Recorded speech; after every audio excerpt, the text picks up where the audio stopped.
Bonjour à tous, au sommaire de ce 7 Actu, l'anniversaire de l'association Droit au logement qui avait 20 ans ce week-end, une proposition de loi de la députée Chantal Brunel qui fait de la polygamie un délit.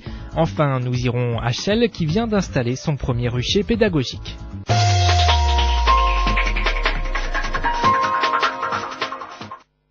« 1990-2010, 20 ans que le DAL soutient les personnes mal logées ou en cours d'expulsion. C'est l'occasion de revenir sur la section départementale de l'association Droit au logement. À Montreux, elle existe depuis mai 2009. Bilan de ces 18 mois, 20 familles aidées et beaucoup d'émotions.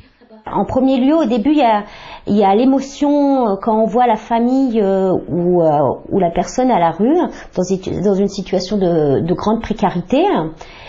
Après, il y a le côté psychologique parce que c'est la lutte et puis il faut pas qu'on faiblisse.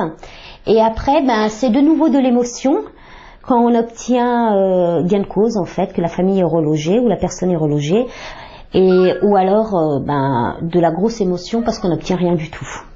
Une issue favorable, c'est ce qu'a obtenu cet homme, Jérémy, c'est comme cela que ses proches le surnomment. Pour lui, la galère a commencé après des problèmes de santé. Tout en étant malade, je touchais 640 € par mois et j'avais un loyer de 400 quelque chose. Comme l'appartement il appartenait à ma mère, donc j'avais pas le droit à l'appel. Et en payant 400 quelque chose par mois à loyer, c'est impossible de manger et de vivre quoi. Donc ils m'ont expulsé, je me suis retrouvé dehors et je suis resté presque 15 jours dans la voiture, j'ai dormi ici. Et j'ai mis 2 mois et demi à peu près pour retrouver un appartement. Pour répondre aux demandes, la section Seine-et-Marnaise du DAL fait appel aux bénévoles, notamment dans le nord du département.